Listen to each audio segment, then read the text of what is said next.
Donc je suis au stand, c'est Energy Stones ici. Energy Stones. Oui. D'accord. Et comme son nom l'indique, vous travaillez sur les énergies.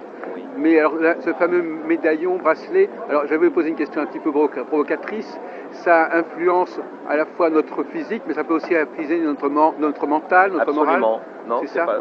je fais des études là-dessus, puisque on s'aperçoit qu'avec le port de certains bijoux, l'énergie vibratoire augmentant, vous avez des gens qui changent, et qui changent même carrément une partie de leur vie. Oui. Cette dame qui est en face de moi, Nathalie, par exemple, oui. qui est de Chatou, était oui. ma cliente.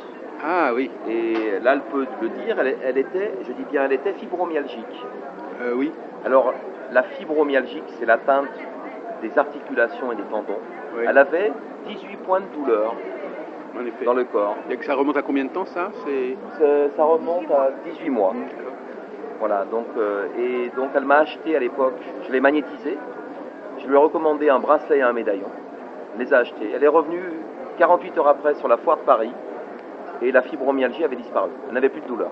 Bon, c'est un cas exceptionnel, mais c'est un cas réel, puisqu'elle est là, elle était en incapacité de travail, oui. Et maintenant elle travaille avec moi. Et alors sur le plan mental, ça joue aussi, vous disiez Alors, moi je pense qu'au niveau du mental, quand vous souffrez moins, ça joue indéniablement. Évidemment. Voilà, oui. voilà. Après, mes études concernent sur le cerveau. Oui. Le cerveau est un émetteur et un récepteur fantastique. On ne l'utilise pas toujours d'une façon adéquate. Et je suis en train de me poser la question, si on a plus d'énergie, on émet plus avec notre ciel, on risque de recevoir plus. Et c'est là, l'étude n'est pas finie, bien sûr. Et oui, parce que si on est un meilleur capteur, évidemment... On est un meilleur capteur, meilleur émetteur. Oui, c'est ça. Oui, c'est très intéressant, cette dialectique de l'émission. Voilà. Les gens qui captent moins... Je fais un test kinésiologique, par exemple, que je peux faire avec madame, avec ma bague, qui est énergisée. Je l'ai portée, c'est une bague, là vous pouvez le montrer. C'est un test kinésiologique. Empêchez-moi de vous ouvrir les doigts, madame, sans la bague. Faites ceci, sans les ongles. Juste, c'est bon pour la concentration. Juste faites ce mouvement. Voilà, empêchez-moi, résistez. Non, résistez plus. Voilà. Elle s'appelle Gisèle. Gisèle, vous n'avez pas de concentration. Prenez cette bague-là maintenant, et maintenant résistez à nouveau. Demandez-vous si cette bague que j'ai portée peut vous contenir. Résistez au maximum de ce que vous pouvez. J'ai toujours pas ouvert. J'ai ouvert.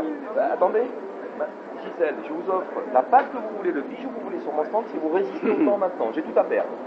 Résistez, et hop, vous avez vu la différence. Donc on s'aperçoit que l'énergie est extraordinaire. Une simple bague peut changer un flux de concentration. Alors il y a des pierres à l'intérieur, c'est l'énergie Energy Stones, c'est l'énergie des pierres, et ça peut changer certaines choses. Et là, c'est ce que vous avez ressenti qui compte, c'est pas moi. Moi je suis que l'instrument, vous avez senti que vous aviez plus de concentration pour fermer les doigts.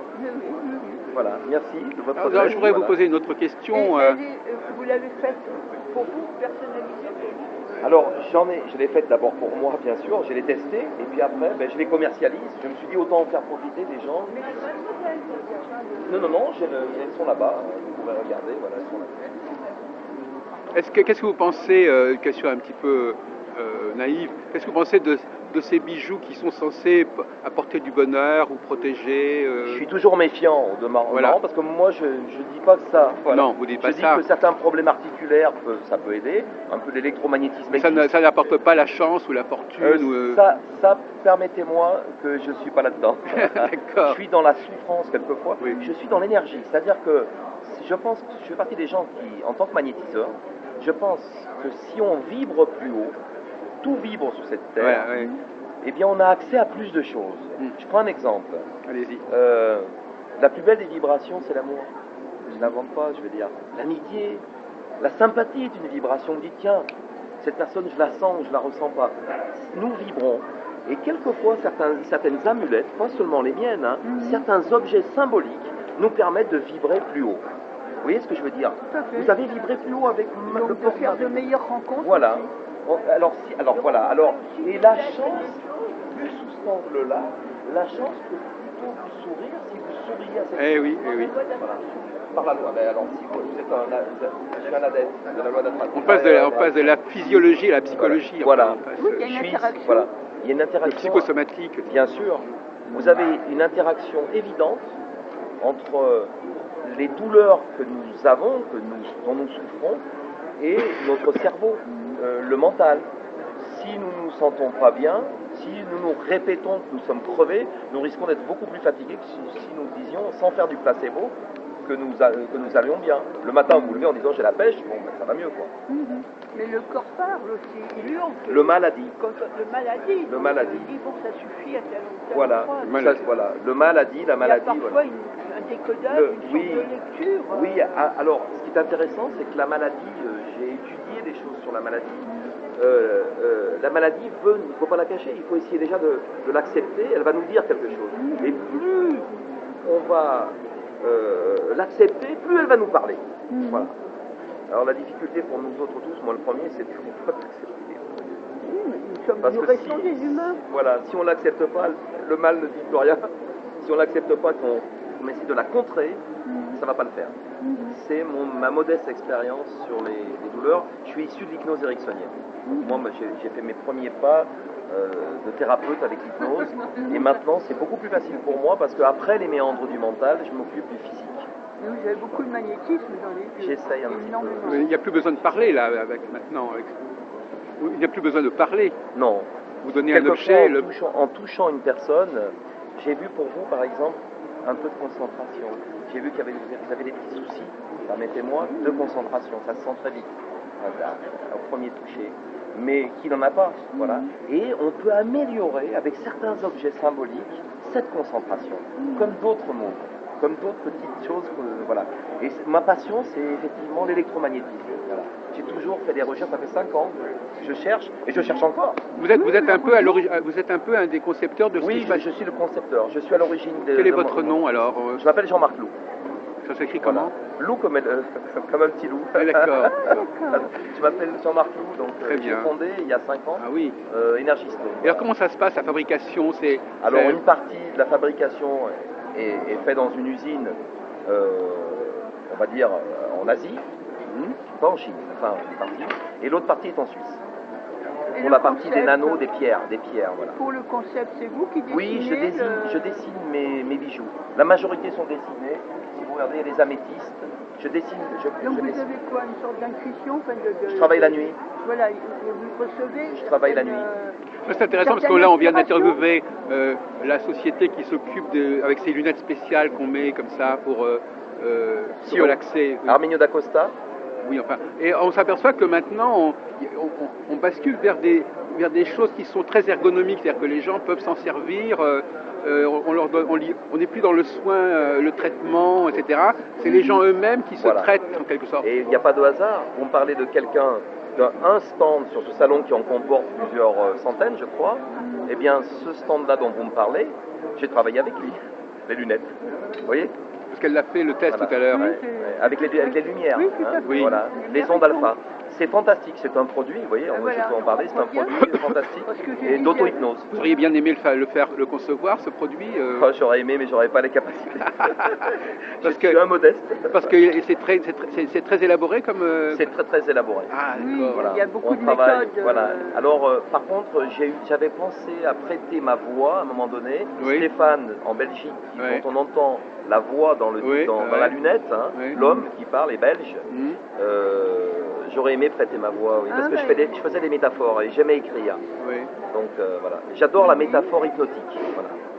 Les gens comprennent plus avec une métaphore qu'avec une... Donc finalement, quelque part, c'est vrai que vous aimeriez quand même que que la voix intervienne, alors que là, effectivement, ce sont des produits qui ne sont pas... Il y a des voix humaines. Ma voix intervient quand je fais un soin.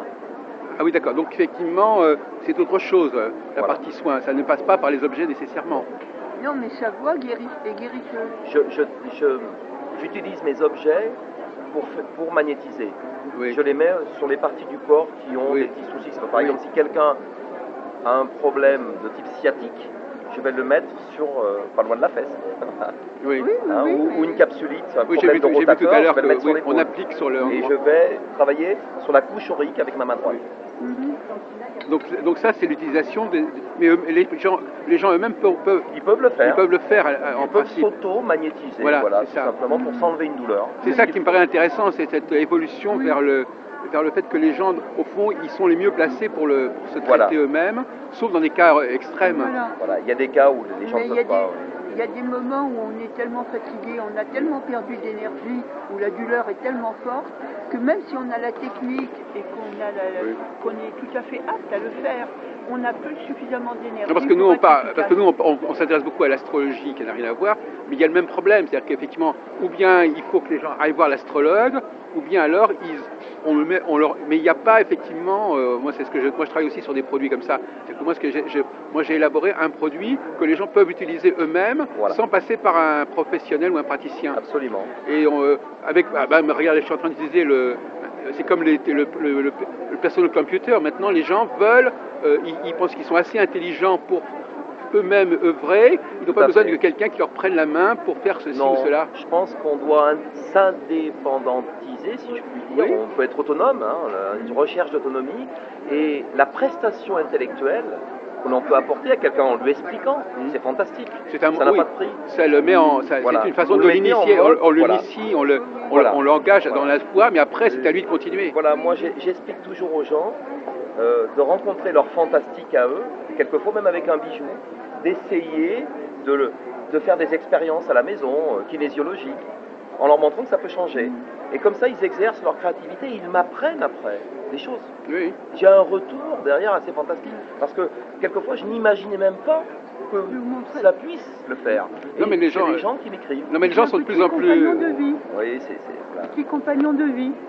Les gens sont de plus en plus intelligents, c'est-à-dire ils ont appris à utiliser de plus en plus les objets complexes, les ordinateurs, les portables, etc. Et donc finalement maintenant, ils veulent quand les gens vous disent il faut des années pour faire quelque chose, ça devient suspect. Voilà. On veut que les choses soient faciles à apprendre et que c'est à soi-même de continuer, mais on ne veut pas quelqu'un qui vous dise j'ai 10 ans d'expérience, donc venez me voir. Je ne sais pas si on est plus intelligent, mais je vais vous donner mon sentiment à ce niveau-là. Quelquefois, je suis un peu dépassé à la vitesse. C'est un peu nos enfants qui utilisent des tablettes quand ils ont 3 ans ou 4 ans, vous imaginez. D'accord, oui. Ils vont très vite et je suis des fois bloqué moi-même avec mes 54 ans. Je ne comprends pas des fois comment utiliser une application. Et j'avais un enfant de 5 ans qui me l'a montré dernièrement. Ah oui. Donc alors, est-ce qu'il est plus intelligent? Mais peut-être que c'est ce qu'on appelle il développe une intuition. Voilà. C'est ce qu'on appelle des objets intuitifs, c'est-à-dire par soi-même on comprend comment ça marche. C'est-à-dire que la personne va développer avec son époque une intelligence adaptée à l'époque. On s'aperçoit que quand on a 80 ans, on s'adapte déjà beaucoup moins bien par rapport à un enfant de 5 ans. Mais ce que j'observe, c'est qu'ils sont beaucoup plus dispersés. Ils ont moins de capacité de concentration. Alors voilà, la question est de savoir si cette intelligence-là qu'on a gagnée, pour reprendre votre terme, on ne va pas perdre une autre part. Il n'y a pas qui est assez de une part, profondeur. peut-être, j'allais dire, la part de l'homme qui est en nous, il y avait 500 ans. Il y avait 500 ans, c'était différent. Il y a 1000 ans, c'était encore autre chose. Est-ce que nous, en tant qu'être humain, on n'a pas perdu une partie de sens que nous avions avant pour développer autre chose? Voilà. En tout cas, les gens veulent moins être pris en charge qu'avant. Voilà. Ils veulent qu'on leur donne des objets dont ils sachent se servir. Et donc, toute cette population de praticiens qui aidaient les autres à se servir d'eux, elle est menacée quelque part dans son existence. Il y a une révolution au niveau professionnel. D'un côté, oui. Au niveau de la productivité, on ne pourrait pas se le dire. Mais l'envers du décor, c'est le manque de profondeur, la dispersion et être plus facilement victime de manipulateurs. Oui, mais enfin ça c'est un débat. C'est un autre débat parce qu'effectivement il y a un débat entre les. Moi je travaille beaucoup sur les hommes et les femmes. Et je sais que la notion de dispersion n'a pas le même sens pour les hommes. Les hommes sont beaucoup plus capables de se disperser sans perdre le contrôle de ce qu'ils font, alors que les femmes tendent à avoir peur de la dispersion, donc elles sont plus concentrées sur ce qu'elles font. Donc on pourrait débattre là-dessus, mais effectivement il faut faire attention quand quelqu'un parle, il parle toujours par rapport à son propre sexe. Et la capacité des hommes, regardez par exemple ce qui s'est passé là actuellement, la capacité des hommes à vivre plusieurs choses en même temps sur différents registres, d'avoir des vies doubles, etc. C'est un défaut, mais c'est aussi une qualité parce que ça leur permet de faire la synthèse de tout un ensemble de choses, alors que des gens qui vivent sur un champ très étroit, eh bien leur intelligence n'a pas besoin de fonctionner parce qu'ils n'ont pas grand-chose à synthétiser, voyez-vous. Alors plus on se disperse, plus on est obligé de trouver un moyen de synthétiser ce qu'on fait. Si on fait très peu de choses, l'intelligence ne fonctionne pas parce qu'on n'a pas grand-chose à englober. Enfin voilà un autre débat. On va vous laisser, merci du temps que vous avez. En vous remerciant de vous et je vous souhaite bonne chance. Au revoir Monsieur Lou.